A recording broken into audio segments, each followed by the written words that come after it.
Shalom. Puji Tuhan. PPKM darurat diperpanjang lagi, tetapi tetaplah bersyukur. Apapun situasi dan keadaan kita, pasti Tuhan berikan jalan keluarnya bagi setiap kita yang boleh tetap setia mengasihi Dia. Puji Tuhan. Kita akan menerima kebenaran firman Tuhan yang terdapat dalam kitab Ayub pasal 5. Ayub pasal 5 ayat 17 sampai dengan ayat yang ke-19. Puji Tuhan. Kita akan baca bersama-sama. Demikianlah firman Tuhan.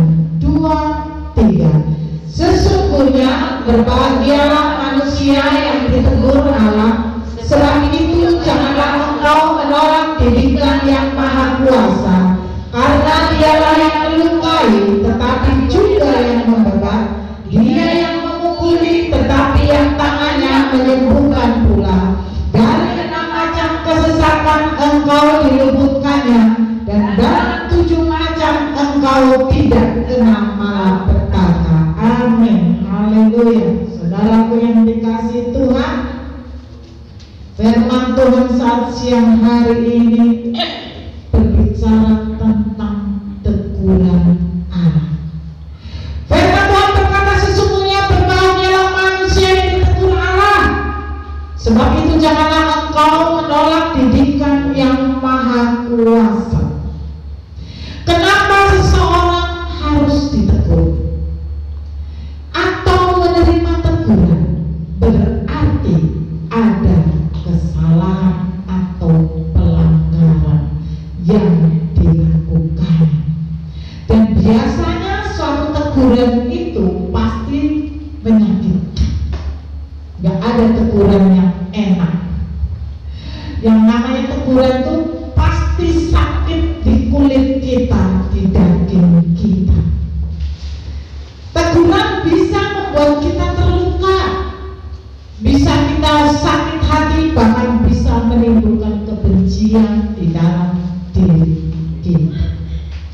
Saudara yang dikasihi Tuhan, tetapi justru saat ini firman Tuhan berkata, berbahagialah manusia yang ditegur Allah. Kontradiksi kan?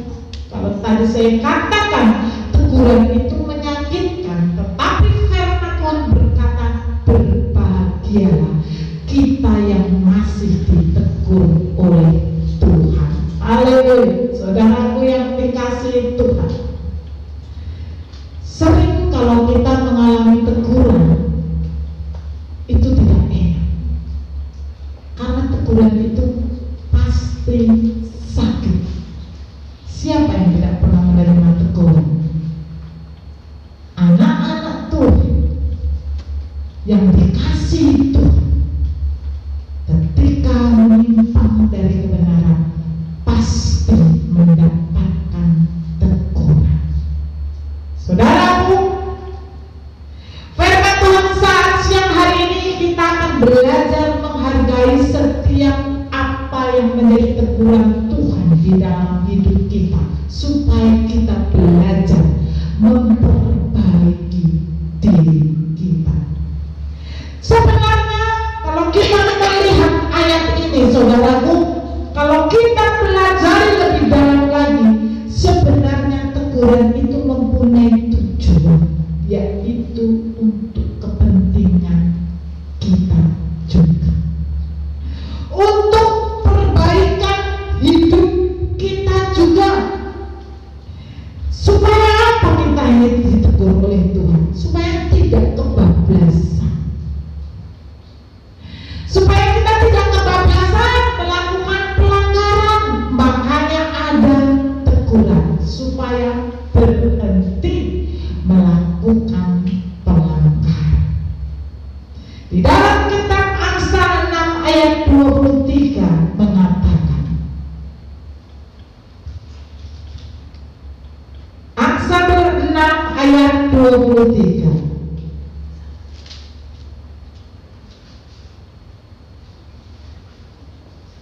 yang sudah dapat, tolong dibacakan. Karena perintah itu pelita dan ajaran itu cahaya, dan teguran yang mendidik itu jalan kehidupan. Haleluya. Firman Tuhan saat pagi hari ini mengatakan perintah itu pelita. Perintah Tuhan itu adalah pelita bagi kaki kita. Bukankah firman Tuhan mengatakan firman-Mu adalah pelita bagi kakiku? Kok tidak pelita bagi mataku? Kok tidak pelita bagi tanganku? Tapi firman Tuhan mengatakan firman-Mu adalah pelita bagi kakiku. Karena kaki kita ini ketika melangkah kemanapun juga pasti akan membawa seluruh organ tubuh kita ini, dari ujung rambut sampai ujung kaki kita akan mengikuti langkah kaki kita. Kalau kaki kita ini salah melangkah masuk ke jurang, maka pasti seluruh tubuh kita ini juga akan masuk ke dalam jurang, bukan hanya kaki kita. Maka firman Tuhan mengatakan perintah itu adalah pelita. Maka pakai firman itu menjadi pelita bagi kakimu, sehingga ketika engkau berjalan, engkau tidak akan pernah tersandung. Ketika engkau berjalan, engkau tidak pernah salah arah. Karena apa? Ada pelita yang memimpin engkau. Ada firman yang memimpin engkau ketika engkau berjalan. Maka jangan abaikan perintah Tuhan. Saudaraku yang dikasihi Tuhan, dan di sini juga dikatakan, dan ajaran itu adalah cahaya. Ajaran itu pendidikan. Saudaraku, setiap manusia pasti butuh pendidikan. Kenapa kita harus sekolahkan anak kita? Ya kan? Supaya ada pendidikannya. Supaya ketika semakin besar, semakin dewasa, dia akan mengerti kehidupan ini yang sesungguhnya. Sehingga tidak menjadi orang yang bodoh, tidak menjadi orang yang ketinggalan, tetapi menjadi orang yang tahu menghadapi situasi kehidupan di dunia ini. Maka firman Tuhan, ajaran itu adalah cahaya, pendidikan itu adalah cahaya. Bahkan ada sebuah peribahasa dunia ini mengatakan buku atau pendidikan itu adalah jendela dunia. Dengan pendidikan orang boleh melihat dunia. Dengan pendidikan dia akan bertambah mengerti apa yang harus dikerjakan ketika menghadapi situasi yang berbeda-beda dalam kehidupan ini. Itu adalah pengajaran. Maka firman Tuhan berkata ajaran itu cahaya. Kalau ajaran itu adalah cahaya, maka ajaran tentang atau pendidikan tentang kebenaran firman Tuhan itu sangat penting dalam hidup kita, supaya kita tidak pernah salah arah. Saudaraku yang dikasihi Tuhan, bahkan firman Tuhan di sini juga mengatakan dan teguran yang mendidik itu jalan kehidupan. Tadi saya sudah katakan teguran itu kan menyakitkan, tetapi mengapa dikatakan itu jalan kehidupan? Karena orang kalau tidak ditegur, pasti dia tidak merasa bersalah, tidak pernah tahu apa yang menjadi kesalahan.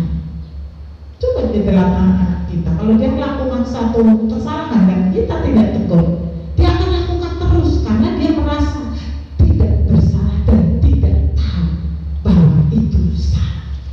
Maka perlu ada teguran.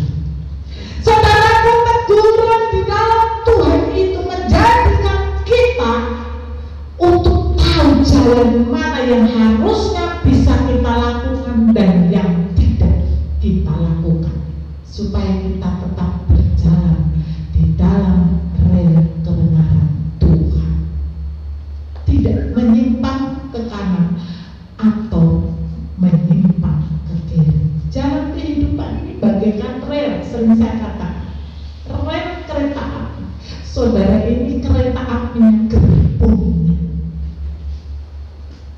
Kalau gerbong kita ini menyimpang dari rel yang seharusnya kita jalani, pasti gerbong kita ini akan jatuh. Maka teguran itu sangat penting bagi saudara dan saya. Maka firman Tuhan mengatakan berbahagialah. Kalau Tuhan masih mau menegur kita, berbahagialah. Bukannya malah bersungut-sungut, bukannya malah marah-marah, bukannya malah tidak lagi mau datang mengasihi Tuhan. Banyak manusia tidak suka ditegur. Kenapa? Karena mereka mau berjalan sesuka hatinya. Makanya ada orang-orang tertentu ketika ditegur atau dinasehati, apa katanya? Ini kan hidupku, ini kan hakku, aku yang berhak mengatur hidupku. Ini banyak dikatakan oleh orang-orang yang tidak mau ditegur karena dia merasa punya hak untuk menentukan jalan hidupnya. Padahal salah. Karena tadi firman Tuhan mengatakan teguran yang mendidik itu adalah jalan kehidupan. Kita lihat dari orang yang tidak mau ditegur. Padahal di dalam firman Tuhan, di dalam kitab Amsal 15 ayat 10 mengatakan, Didikan yang keras adalah bagi orang yang meninggalkan jalan yang benar, dan siapa benci kepada teguran akan mati. haleluya. Firman Tuhan mengatakan didikan yang keras adalah bagi orang yang meninggalkan jalan yang benar. Didikan yang keras loh, bukan lembek, keras. Kenapa? Biasanya orang yang meninggalkan jalan kebenaran itu merasa dirinya tetap benar. Jadi kebenarannya dirinya sendiri yang dibawa. Padahal kebenaran diri kita belum tentu benar di hadapan Tuhan. Didikan yang keras, kenapa harus didikan yang keras? Karena biasanya orang-orang yang bercokol kepada pendirian kebenaran pribadinya itu orang yang sangat keras, orang yang sombong, orang yang keras kepala. Maka firman Tuhan berkata didikan yang keras. Kenapa? Kenapa harus dengan keras? Karena kalau tidak dengan keras, maka pasti orang itu jiwanya binasa. Maka Tuhan mendidik dengan keras supaya apa? Supaya tahu bahwa apa yang dilakukannya itu salah, sehingga dia harus kembali kepada jalan Tuhan, jalan yang seharusnya atau rel yang seharusnya dia lewati. Saudaraku, banyak orang Kristen mengabaikan kebenaran Tuhan. Mereka baik merasa baik-baik saja, tidak berjalan di dalam kebenaran. Tapi ingatnya, kebinasaan sudah menganakan mulutnya bagi orang-orang yang tidak memindahkan teguran Tuhan.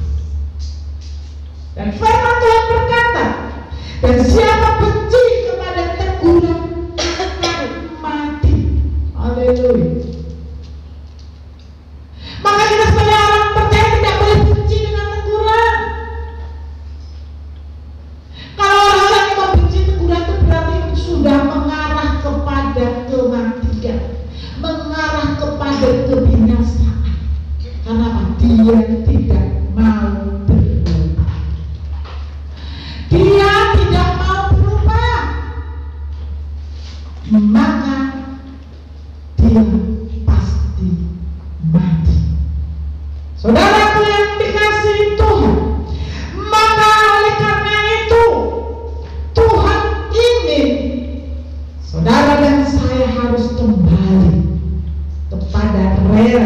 sesungguhnya. Kenapa firman Tuhan mengatakan bijikan yang keras adalah bagi orang yang meninggalkan jalan yang benar, dan siapa benci kepada teguran akan mati? Kenapa Tuhan harus melakukan itu? Kenapa harus mati? Ya kalau memang tidak mau ditegur pasti mati. Ini firman. Saudaraku, Tuhan melakukan ini semua karena Tuhan mengasihi kita, supaya kita kembali kepada apa yang semula yang dijanjikan Tuhan kepada kita. Keselamatan itu tetap menjadi bagian kita. Yesaya 18 ayat 31 sampai 32. Buangkanlah daripadamu segala durhaka yang kamu buat terhadap aku, dan perbaharuilah hatimu dan rohmu. Mengapakah kamu akan mati, hai kaum Israel? Sebab aku tidak berkenan kepada kematian seseorang yang harus ditanggungnya. Demikianlah firman Tuhan Allah. Oleh sebab itu bertobatlah supaya kamu hidup. Haleluya. Luar biasa baiknya Tuhan yang kita sembah pada saat siang hari ini. Firman Tuhan berkata, buanglah segala durhakamu, durhakamu terhadap aku. Bayangkan saja, berarti kita ada manusia-manusia yang durhaka kepada Tuhan. Saudaraku, apa itu durhaka? Pasti kita tahu loh. Kalau durhaka itu berarti dia tidak pernah menghormati Tuhan. Dia tidak pernah menghargai Tuhan, tidak pernah mengasihi Tuhan, dan tidak pernah mau melakukan kebenaran. Artinya melawan, memberontak kepada Tuhan. Itu adalah ciri-ciri orang yang durhaka terhadap Allah. Saudaraku, maka Tuhan berkata, bertobatlah supaya engkau hidup. Karena sebenarnya Tuhan itu tidak inginkan kematian yang sia-sia. Tuhan ingin saudara dan saya tetap hidup sampai kepada kehidupan yang kekal. Jadi tidak main-main kekristenan kita ini. Tidak hanya sekadar menyandang nama kita orang Kristen, tapi kekristenan kita dituntut oleh Tuhan untuk hidup di dalam kebenaran. Bertobat. Bertobat artinya ada perubahan di dalam hidup kita, dari hidup lama masuk dalam kehidupan yang baru. Maka firman-Nya berkata, perbaharuilah hatimu dan rohmu. Berarti Tuhan ini ada pertobatan, ada perubahan dalam hidup kita. Kita harus tinggalkan segala hal-hal yang tidak menyenangkan hati Tuhan, yang menyakiti hati Tuhan, yang mengecewakan hati Tuhan. Kita harus tinggalkan supaya kita memperoleh hati yang baru dan roh yang baru. Yesaya 36 ayat 26. Kamu akan kuberikan hati yang baru dan roh yang baru di dalam batinmu, dan aku akan menjauhkan dari tubuhmu hati yang keras, dan kuberikan kepadamu hati yang taat. Haleluya. Tuhan berjanji kepada setiap kita yang mau membuang segala durhaka kita kepada Tuhan, yang mau keluar dari kehidupan lamanya, yang mau berubah, mau bertobat mengasihi Tuhan. Maka firman Tuhan berkata, aku akan memberikan engkau hati yang baru. Hati yang lama kita sudah busuk, hati yang lama kita sudah banyak penyakit, maka harus dibuang, diganti dengan hati yang baru, hati yang masih bersih. Hati yang baru hanya bisa dimiliki ketika engkau hidup di dalam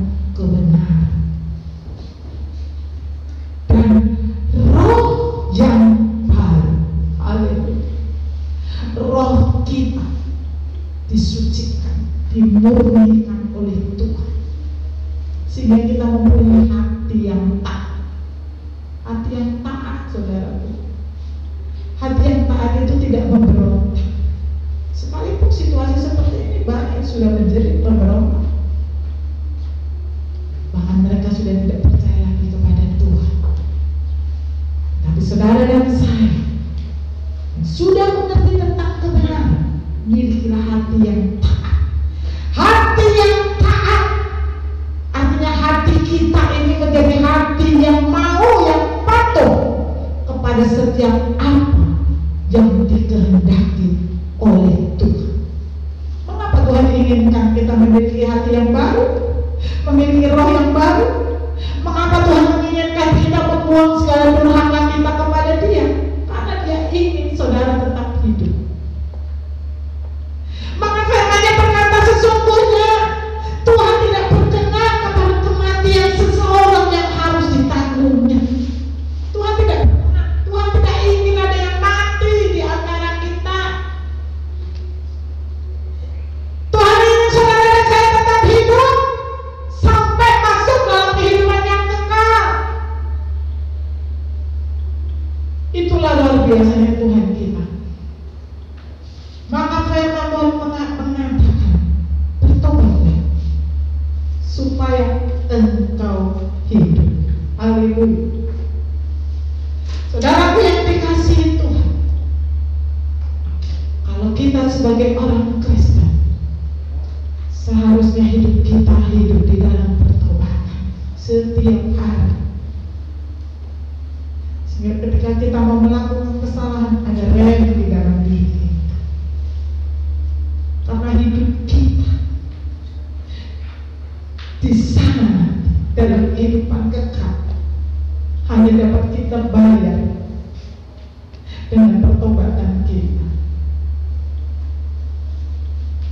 Tanpa pertobatan saudara, saya tidak akan pernah menikmati hidup yang sesungguhnya. Tetapi kalau kita ini tetap saja tidak mau berubah dari karakter lama kita, walaupun kita sudah ditegur, banyak kan manusia yang seperti itu, sudah ditegur, ketegur A, ketegur B, ketegur C, tetap saja tidak berubah, maka jangan sampai kita menyalahkan Tuhan.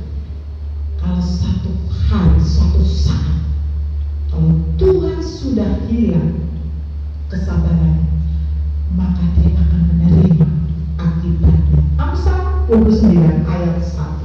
Siapa bersih tegang leher walaupun telah mendapat teguran, akan sekonyong-konyong diremukkan tanpa dapat dipulihkan lagi. Haleluya. Firman Tuhan berkata, siapa bersih tegang leher? Orang yang bersih tegang leher adalah orang yang keras kepala, orang-orang yang sombong, orang yang merasa dirinya hebat, orang-orang yang merasa tidak butuh Tuhan.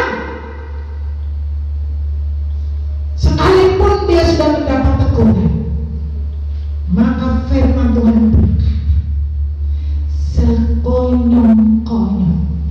Artinya sekonyong-konyong pasti kita tahu, tiba-tiba, tidak disangka, tidak ada angin, tidak ada hujan, tetapi terjadi. Saya mau tanya, ada angin apakah pandemi ini muncul? Saya mau tanya, apakah pernah ada gejalanya? Ini kan muncul tiba-tiba, langsung meledak. Tiba-tiba datang. Kita tidak tahu bagaimana caranya ini. Kok bisa tiba-tiba muncul wabah yang seperti ini, dan termasuk wabah yang mematikan. Karena 2-3 hari bisa langsung pergi. Jarang saya dengar kalau yang sudah kena COVID, kalau memang sudah parah itu sampai sebulan gak nyampe. Hanya seminggu 2 minggu. Tidak seperti penyakit biasa. Saudaraku yang dikasihi Tuhan, jangan sampai sekonyong-konyong Tuhan meremukkan dan tidak ada yang dapat memulihkan.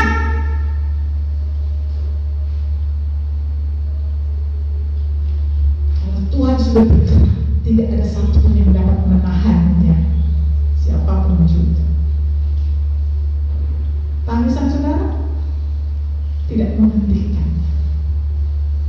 Air mata kita tidak akan dapat menghentikan kecuali Engkau datang tersebut bertobat. Datang di kami Tuhan, karena Tuhan itu Allah yang kasih ada. Saudaraku, kalau kita sudah ditegur oleh Tuhan, jangan pernah bersitekan leher. Artinya jangan sombong, jangan angkuh, jangan tidak berubah. Berubahlah. Karena kalau Tuhan sudah menemukan, sekali lagi tidak ada yang dapat memulihkan kecuali Tuhan sendiri. Haleluya. Keadaan pandemi ini tidak ada yang dapat memulihkan kecuali Tuhan sendiri.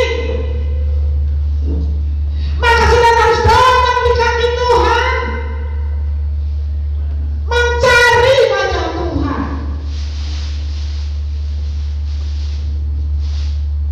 Saudaraku yang dikasihi Tuhan, hanya Yesus yang kita sembah saat siang hari ini yang dapat memulihkan keadaan ini. Hanya Tuhan yang kita sembah saat siang hari ini yang dapat memulihkan hidup kita, melepaskan kita dari ketakutan, dari kecemasan, dari kekhawatiran, dari kesusahan. Karena Dialah yang memukul, tetapi Dia juga yang membuka. Ayat 18 mengatakan, karena Dialah yang melukai, tetapi juga yang membebat. Dia yang memukuli, tetapi yang tangannya menyembuhkan pula. Haleluya. Saudaraku, hanya Tuhan yang dapat memulihkan keadaan kita. Hanya Tuhan yang dapat memulihkan bumi ini. Karena bumi ini hanya di telapak tangannya. Dia bisa mengendalikan semua. Tapi kenapa manusia ini masih banyak yang tegar tengkuk, keras kepala, tidak mau datang mencari Tuhan? Padahal kita sudah tahu kalau Dia melukai. Ketika kita mau datang dalam keadaan terluka, maka Dia yang akan membebat kita. Bagaimana engkau dibebat kalau engkau tidak mau datang kepada Tuhan? Kalau saat ini kau sedang terluka dalam keadaan situasi ini, datang kepada Tuhan, minta dibebat. Saya mau tahu, Kak, kau tanya kepada saudara, orang dibebat itu orangnya datanggah kepada yang membebat? Harus datang, ya, bisa jarak jauh. Kita membebat orang yang sedang sakit, yang sudah terluka, tidak bisa. Orang yang terluka itu harus datang untuk dibebat kepada orang yang membebat. Demikian juga saat siang hari. Dan situasi yang seperti ini, datang di kaki Tuhan. Karena kalau Dia melukai, ketika engkau datang, Dia akan membebat engkau. Dia yang akan membebat engkau. Kalau Dia memukul engkau saat ini, maka Dia juga yang akan menyembuhkan engkau. Saudaraku yang dikasihi Tuhan, hanya Tuhan yang kita sembah saat siang hari ini yang mampu melakukannya itu. Ulangan 32 ayat 39. Lihatlah sekarang bahwa akulah Dia, tidak ada Allah kecuali aku. Akulah yang mematikan dan yang menghidupkan. Aku telah meremukkan, tetapi akulah yang menyembuhkan. Dan seorang pun tidak ada yang dapat melepaskan dari tanganku. Haleluya. Firman berkata, akulah Dia, tidak ada Allah kecuali aku, Yesus namanya. Aku yang mematikan dan aku juga yang menghidupkan. Hak mutlak ada di tangan Tuhan.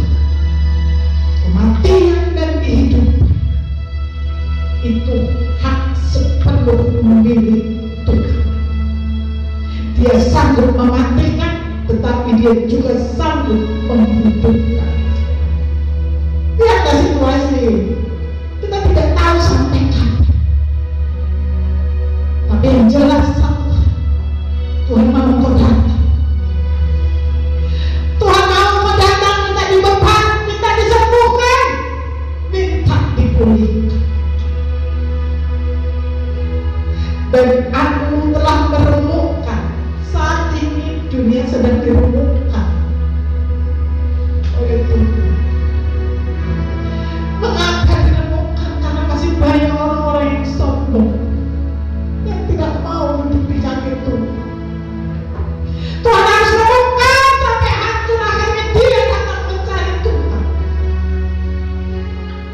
Dan ingatlah, firman Tuhan berkata, dan seorang pun tidak ada yang dapat melepaskan dari tanganku. Haleluya. Tidak ada seorang pun yang dapat melepaskan dari tangan Tuhan. Siapapun engkau, sehebat apapun engkau, engkau tidak akan bisa melepaskan diri dari tangan Tuhan. Apapun yang dilakukan oleh Tuhan kepadamu, tidak ada satupun yang dapat menolaknya. Saudaraku yang dikasih Tuhan, kalau kita ini sudah tahu bahwa 100% mutlak hidup kita ini di tangan Tuhan, kenapa kita masih mengabaikan Tuhan? Kenapa kita masih tidak percaya kepada Tuhan? Kenapa kita masih mengeraskan hati kita? Mengapa kita tidak mengambil sikap datang kepada Tuhan?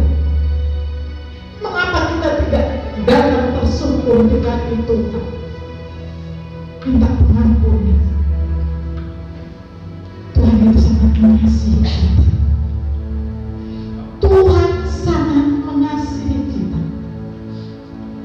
Kita harus berbalik kepada Tuhan. Hosea 6 ayat 1. Mari kita akan berbalik kepada Tuhan, sebab Dialah yang telah menerkam dan yang akan menyembuhkan kita, yang telah memukul dan yang akan membalut kita. Haleluya. Sebuah ajakan. Mari kita berbalik kepada Tuhan.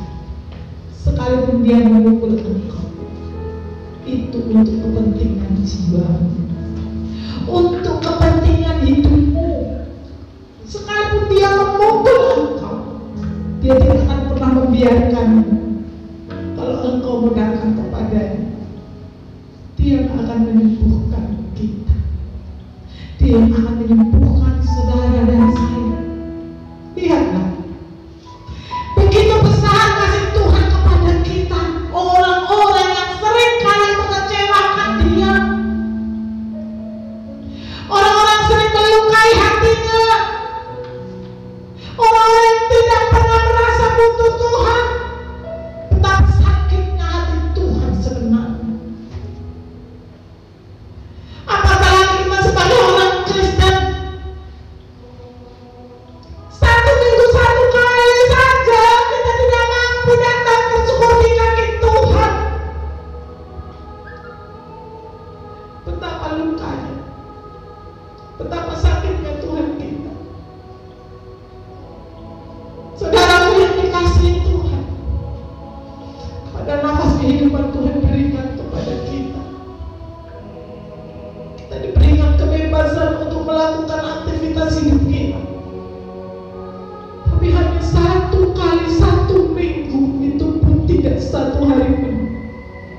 Kadang kita tidak mampu memberikannya untuk Tuhan. Ini peringatan yang keras dari Tuhan. Jangan bermain-main dengan Tuhan. Kalau Tuhan sudah menemukan, tidak ada yang dapat menyembuhkan atau memulihkan kecuali Tuhan itu sendiri. Maka firman Tuhan berbalik, Pak. Karena Tuhan itu adalah Tuhan yang penuh dengan kasih. Lihatlah, anak yang hilang itu, yang sudah menghabiskan harta orang tuanya,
dia kembali. Saudara tahu apa yang dilakukan oleh bapaknya? Bapaknya setiap hari menunggu dia di depan pintu rumahnya. Walaupun anaknya sudah sangat melukai dan menyakiti hatinya, meninggalkan dia, tapi bapaknya tetap menunggu kapan anaknya yang hilang itu kembali. Saat itu sedang menunggu saudara dan saya, menunggu kita orang-orang yang percaya untuk kembali itu yang diinginkan Tuhan. Saudara, ketika bapaknya melihat anak itu dari jarak jauh, seharusnya bapaknya itu sudah tidak kenal lagi. Kenapa? Karena anaknya itu sudah kumah, anaknya sudah penuh dengan bau seperti gembel di pinggiran jalan. Tetapi sebagai seorang bapak yang mengasihi anaknya, dia tetap kenal bahwa itu anaknya. Maka bapaknya lari menyongsong dan memeluk anaknya yang hilang itu. Dia tidak peduli begitu baunya anak ini, begitu kotor dan dekilnya anak ini, tetapi bapaknya memeluk dia dengan erat. Dan dia katakan kepada pelayannya, mandikan dan ganti baju, berikan cincin kepadanya. Saudara yang dikasih itu, saat ini yang sedang dikerjakan Tuhan, menunggu anak-anaknya kembali kepadanya, menunggu anak-anaknya kembali supaya dipulihkan dan disembuhkan keadaan kita ini. Saudaraku, Tuhan kita adalah Allah yang penuh kasih. Dia tidak akan pernah memperhitungkan dosa yang kita lakukan ketika kita mau datang kepadanya. Ibrani 8 ayat 12. Sebab aku akan menaruh belas kasihan atas kesalahan mereka dan tidak lagi mengingat dosa-dosa mereka. Haleluya. Tuhan tidak akan pernah mengingat dosa-dosa kita. Bapak itu tidak ingat apa yang sudah dilakukan oleh anaknya yang sudah melukai dia dan bertahun-tahun meninggalkan dia. Dia lupakan itu semua ketika anaknya itu mau datang kepadanya. Maka di ayat 19 mengatakan, dari 6 macam kesesakan engkau diluputkannya, dan dalam 7 macam engkau tidak kena malapetaka. Ini adalah janji Tuhan. Ayat ini menggambarkan begitu banyaknya kesesakan, begitu banyaknya persoalan di dalam kehidupan kita ini, apalagi di masa pandemi ini. Ada kecemasan, ada ketakutan, ada kesusahan, ada kesulitan. Tetapi Tuhan berjanji, firman-Nya berkata, Dia akan meluputkan ketika engkau tetap setia mengasihi Tuhan. Saudaraku, di masa yang sukar ini, ingatlah, jangan pernah engkau keluar dari rel kebenaran. Engkau harus tetap berpegang kepada kebenaran itu supaya engkau terjaga. Karena firman-Nya berkata, dari 6 macam kesesakan engkau diluputkannya, bahkan dalam 7 macam engkau tidak akan kena malapetaka. Apapun situasi di bumi ini, kuncinya satu, jangan keluar dari kebenaran, tetap hidup di dalam kebenaran. Inilah janji Tuhan bagi saudara dan saya. Dia akan melindungi kita, menjaga kita, meluputkan kita dari semua kesesakan yang